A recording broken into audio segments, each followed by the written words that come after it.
नमस्कार, जय हिंद। आप सभी का स्वागत है आपके अपने चैनल पे। आज जो है हम लोग थोड़ा कुछ अलग करने वाले हैं। अलग कहने का क्या मतलब है, आप सभी लगातार हमारे वीडियो को देख रहे हैं, लगातार जो है पढ़ रहे हैं। अब आज हम लोगों की बारी है कि टेस्ट करने का, कि इतना पढ़े तो सीखे क्या है। तो आज हम लोग जो है जांचेंगे, खुद को जांचना है। तो बस एक कॉपी और कलम लेकर बैठ जाइए और यहाँ पे धड़ाधड़ क्वेश्चनों की बारिश होगी। मैं क्वेश्चन पढ़ूंगा और जस्ट कुछ सेकंड्स के बाद मैं आंसर बताऊंगा।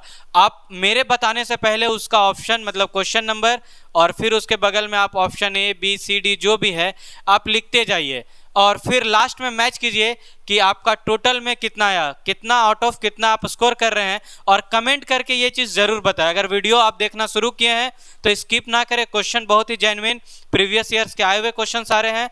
तो बस आपको करना ये है कि आप वीडियो देख रहे हैं, आंसर लिखिए अपने कॉपी पे और लास्ट में टोटल बताइए कि आपका स्कोर क्या है। तब पता चलेगा कि आपकी तैयारी कैसी चल रही है। तो उस सिलसिले में पहला प्रश्न हमारा जो है कहता है, इस सदी की शुरुआत में हवाई जहाज, पहला प्रश्न हवाई जहाज से जुड़ा हुआ है, का आविष्कार किसने किया था। तो आपको पता होगा हवाई जहाज का आविष्कार जो है वो किया गया था राइट ब्रदर्स के द्वारा। तो option A is the correct, Wright brothers. बढ़ते हैं नेक्स्ट क्वेश्चन की ओर। अगला प्रश्न हमारा है, बल गुणनफल है। आज कोई एक्सप्लेनेशन मैं नहीं दूंगा, सारा एक्सप्लेनेशन धीरे धीरे प्रीवियस वीडियोस को आप देखिए, सब दिया गया है। आज रैपिड फायर है, बस हम लोग सीधा सीधा धड़ाधड़ एकदम बमबारी करते जाना है। तो कहता क्वेश्चन क्या है, बल गुणनफल है। तो बल गुणनफल किसका है, तो द्रव्यमान और त्वरण का, यानी कि बी यानी कि बाहुबली। आप सभी को पता होगा हमारे खास बाहुबली यहाँ पे हो जाएंगे द्रव्यमान और त्वरण का। अगला प्रश्न हमारा है प्रश्न संख्या 3, कहता है 1 माइक्रोन बराबर है। आपको पता होगा 1 माइक्रोन जो है, अगर हम लोग लिखे एक माइक्रोन तो वो 10⁻⁻6 मीटर के बराबर है। तो रैपिड फायर में मैं सीधा आंसर बताऊं, 1 माइक्रोन यहाँ पे मिलीमीटर में दिया, कंफ्यूज आपको कर रहा है। तो 1 माइक्रोन जो मिलीमीटर में बराबर होगा वो 1/10⁻³ मतलब 1000 मिलीमीटर होता है, ऑप्शन सी। अगला जो हमारा प्रश्न है वो है 40 डिग्री सेल्सियस का मान फ़ारेनहाइट स्केल में होगा। हमने एक वीडियो पे साफ साफ बताया है कि डिग्री सेल्सियस से फ़ारेनहाइट किस तरह से जाया जाता है, तो आप उस वीडियो को देख सकते हैं। यहाँ पे जैसे ही 40 डिग्री को आप फ़ारेनहाइट में बदलिएगा तो 104 पता है ना, 104 डिग्री बुखार, तो 104 डिग्री फ़ारेनहाइट में बात कर रहा था बंदा, 104 डिग्री फ़ारेनहाइट हो जाएगा, ऑप्शन ए।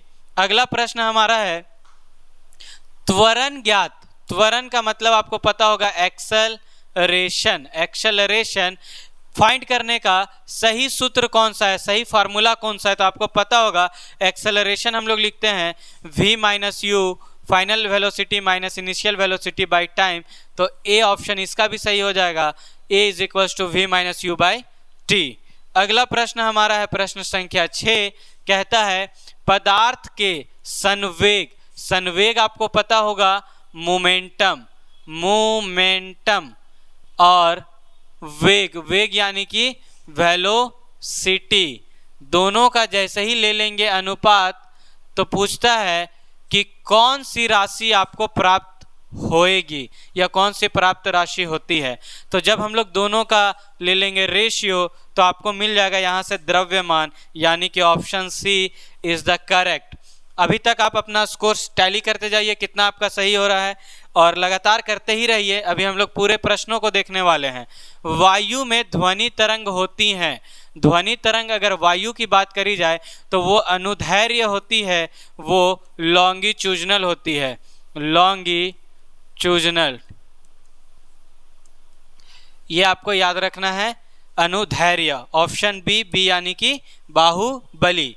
बढ़ते हैं अगला, 1 पिकोग्राम बराबर होता है। तो पिको वर्ड जहां पे आ जाए आपको पता होगा 10⁻⁻12, तो 10⁻⁻12 ऑप्शन सी ग्राम के बराबर हो जाएगा। अगला रैपिड फायर है, तो आपको बस एकदम धड़ाधड़ आंसर करते जाना, ये नहीं कि आप सीधा बता रहे हैं कर क्या रहे हैं। रैपिड फायर मतलब आपको सीधा सीधा देखना है, टेस्ट योर सेल्फ। हम लोग टेस्ट कर रहे हैं कि आज आप कहाँ पे खड़े हैं। आप एक लिफ्ट में खड़े हैं, लिफ्ट के फर्श पर आपके भार द्वारा लग रहा बल भार द्वारा लग रहा बल क्या होता है, तो लिफ्ट पे जब आप नीचे आइएगा ना तो आपका बल एकदम वेटलेसनेस, मतलब आपको लगेगा कि हम बलहीन हैं, आपको बल महसूस ही नहीं होगा और शून्य मानते हैं वहाँ पे हम लोग क्या, तो त्वरण को। तो यहाँ पे ऐसा ऑप्शन बी में है, लिफ्ट के 9.8 मीटर पर सेकंड स्क्वायर के त्वरण से नीचे आते समय शून्य होगा। बी यहाँ पे भी बाहुबली काम कर गया। उसके बाद अगला प्रश्न हमारा है प्रश्न संख्या 10, कहता है विद्युत शक्ति, विद्युत शक्ति यानी कि इलेक्ट्रिक पावर, इलेक्ट्रिक पावर का जब हम लोग बात करेंगे तो इलेक्ट्रिक पावर जो है उसकी इकाई क्या होती है, प्रश्न हमसे ये पूछा है। और इकाई की बात करें अगर हम लोग पावर की, तो पावर को हम लोग वॉट मीन्स वो वाला वॉट नहीं, क्या वॉट मतलब यहाँ पे है WATT वॉट। ये एक साइंटिस्ट के नाम पे पढ़ा है, पागल साइंटिस्ट, जैसा कि मैं बार बार कहता हूँ। अगला प्रश्न है 11, निम्नलिखित में से कौन सा सही सम्मिलित नहीं है। यहाँ पे ऑप्शन देखिए और बोलिए कौन सा सही सम्मिलित नहीं है। तो वोल्ट मीटर विभवांतर नापने के लिए सही है, अमीटर विद्युत धारा नापने के लिए सही है, पोटेंशियोमीटर विद्युत वाहक बल मतलब इलेक्ट्रोमैग्नेटिक फोर्स ये भी सही है। तो बचा जो वो गलत, गैल्वेनोमीटर विद्युत प्रतिरोध नहीं, विद्युत प्रतिरोध को नापना है तो गैल्वेनोमीटर का तो उपयोग करते नहीं है, तो ये ऑप्शन गलत है। मतलब यहाँ पे गलत वाला को ही बताना था। तो डी, अब जैसे ही बाहुबली आया तो उसके पीछे पीछे देवसेना दौड़ी चली आई और इसका सही उत्तर हो जाएगा देवसेना यानी कि गैल्वेनोमीटर विद्युत प्रतिरोध। अगला प्रश्न हमारा है, कहता क्या है, तो एक सामान्य शुष्क सेल में विद्युत अपघट्य होता है। तो शुष्क सेल जैसे ही बात होगा ड्राई सेल का, तो ड्राई सेल में आपको याद रखना है होता क्या है, तो ड्राई सेल में होता है एमोनियम क्लोराइड। और अगर आपसे कोई फार्मूला पूछ दे तो घबराना नहीं है, NH4Cl एमोनियम क्लोराइड का फार्मूला, एकदम धड़ाधड़ आंसर देंगे, पढ़ रहे हैं लगातार, आंसर एकदम धड़ाधड़ देना है। अगला है टरबाइन एवं डायनेमो से बिजली प्राप्त करने में किस ऊर्जा को विद्युत ऊर्जा में परिवर्तित करते हैं। तो डायनेमो या फिर टरबाइन दोनों क्या है, घूमता है, और कभी भी कोई चीज़ घूमे तो उसमें रासायनिक की बात होगी नहीं, सौर्य की बात होगी नहीं, मैग्नेट की बात होगी नहीं, तो बात होगी किसकी, तो मैकेनिकल ऊर्जा की, मैकेनिकल एनर्जी की। तो ऑप्शन सी इसका सही हो जाएगा।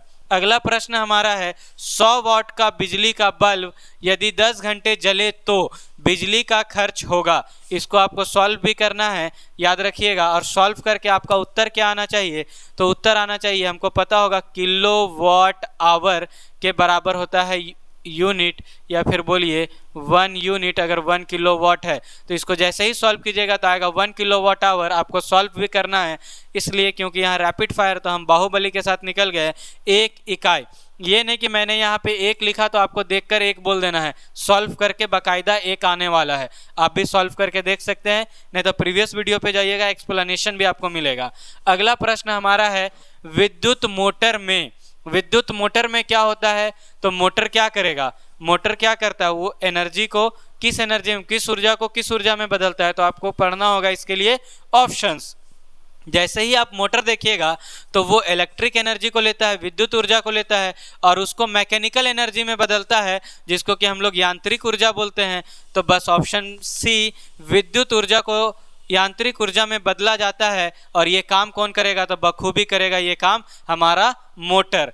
अगला प्रश्न हमारा जो है वो कहता है दो समांतर प्रतिरोध, ये प्रतिरोध वाला क्वेश्चन है। ये क्वेश्चन आप देख लीजिए, स्क्रीनशॉट ले लीजिए, इसको आपको बनाना है खुद से, क्योंकि इसको बनाएंगे, क्योंकि ये बिना बनाए मैं डायरेक्ट बता दूं तो आपको समझ में ना आए, और ये बनाएंगे तो लंबा है। आप पिछले वीडियो पे इसका एक्सप्लेनेशन भी अगर देखना हो तो देख सकते हैं। आपका आंसर जो है यहाँ से देखिएगा सॉल्व करके, लगभग आपका 4.7 या फिर 3.4 इन दोनों के बीच में आने वाला, क्योंकि यहाँ पे कोई ऑप्शन परफेक्ट नहीं, इसलिए आपको बनाकर भी देखना है, नहीं तो पिछले वीडियो पे जाइएगा, वहाँ पे प्रॉपर एक्सप्लेनेशन है। तो इसको हम लोग छोड़ते हैं। अगला प्रश्न हमारा है विद्युत धारा। विद्युत धारा का मतलब क्या है, तो विद्युत धारा का मतलब होता है इलेक्ट्रिक करंट। धारा मतलब करंट, और विद्युत मतलब इलेक्ट्रिक। इलेक्ट्रिक करंट किस उपकरण से नापी जाती है? तो जैसे ही हम लोग इलेक्ट्रिक करंट की बात कर दें तो उसको नापने के लिए एक डिवाइस है, एक यंत्र है जिसको कहते हैं अमीटर। अगर उसको इंग्लिश में लिखें तो कुछ ये हो जाएगा उसका स्पेलिंग अमीटर, जो कि ऑप्शन बी यानी कि बाहुबली में दिया हुआ है। तो बस फिर बाहुबली के साथ हम लोग निकल चले। अगला जो है हमारा कहता क्या है? श्वेत प्रकाश। श्वेत प्रकाश से जुड़ा हुआ प्रश्न आया हुआ क्वेश्चन है आपका झारखंड सीजीएल के पिछले एग्जाम में। मैंने इस क्वेश्चन को वहीं से उठाया है। को नली में कैसे पैदा करते हैं? तो ये कैसे पैदा करते हैं? तो फिलामेंट के मदद से, तंतु को गर्म करके। तंतु यानी कि फिलामेंट, याद रखना है, फिलामेंट को गर्म करके, तंतु को गर्म करके। Option B Baahubali. बहुत सारा ऑप्शंस बाहुबली के साथ जा रहा है, देवसेना बेचारी अकेले, उसके साथ कोई अभी तक तो नहीं आया। उसके बाद एक क्वेश्चन सिर्फ आया था शायद अभी तक में। प्रकाश में 7 रंग होते हैं, आपको ये पता है? प्रकाश, सनलाइट की अगर बात करी जाए या फिर सीधा वाइट लाइट की बात करी जाए तो ये क्या होता है? तो इसमें 7 कलर होते हैं। ये लाइन तो हम लोग पढ़े थे बचपन में, कब? 7-8 क्लास में। तो कहता क्या है? रंगों को अलग करना है। अब अपन लोग का दिमाग क्या कह रहा है कि उस रंगों को अलग कीजिए, तो क्या तरीका आप अपनाइएगा? तो याद होगा जब 7-8 में पढ़े थे तो एक ऐसे त्रिकोण या प्रिज्म लेकर इसमें हम लोग कलर को ऐसे तोड़कर गिराते थे तो ये 7 अलग अलग कलर में टूटकर बाहर मिलता था।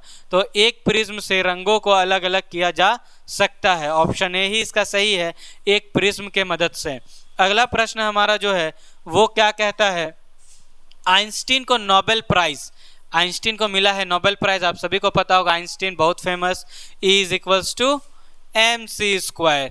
कितना बायजूस वाला इसका प्रचार करता है, रट रट के एकदम पागल हो जाता है। तो बस ये आइंस्टीन का इक्वेशन है। किस कार्य पर मिला? तो किस कार्य पर मिला था इसको? तो याद रखना आपको, प्रकाश विद्युत प्रभाव मतलब फोटो इलेक्ट्रिक इफेक्ट पे इसको मिला है क्या? तो नोबेल प्राइज। ये हमने क्वेश्चन 20, अभी टोटल 20 क्वेश्चंस का जो हमने प्रैक्टिस किया। तो आपको जो है ये कमेंट करके लिखना है कि इस 20 क्वेश्चंस में आपके कितने क्वेश्चंस का आंसर सही हुआ है, और कमेंट में आप साथ ही साथ लिखिएगा कि कहाँ पे आपको चूक लगी, वो भी बताना बहुत ज़रूरी है। इसी तरह का रैपिड फायर लेकर लगातार हम लोग मिलते रहेंगे नेक्स्ट वीडियो में। तब तक के लिए जय हिंद।